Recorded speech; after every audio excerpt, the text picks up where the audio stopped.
Hello everyone, শালিনীর mini ব্লগে তোমাদের সকলকে ওয়েলকাম জানাচ্ছি। তো দেখো, যেহেতু বঙ্গে আমাদের রিমাল বাবু চলেই এসছেন, তো তারই উপদ্রব রোববার থেকে চালু হয়ে গেছে। আজ সোমবার, তাও কন্টিনিউ বৃষ্টি হয়ে চলেছে। তো বরমশাইয়ের আবদার, চলো আজকে লাঞ্চে খিচুড়ি করা যাক।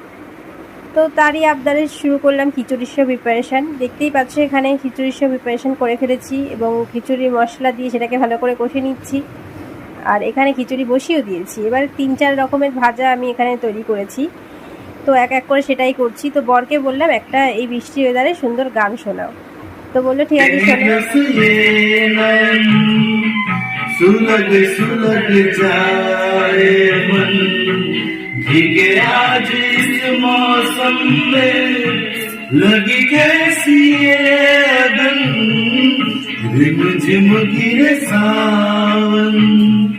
লাস্ট ফিনিশিংয়ে পাঁপড় ভাজা থাকবে না, তো সেটা হয় না। তো এই দিয়ে আজকের লাঞ্চ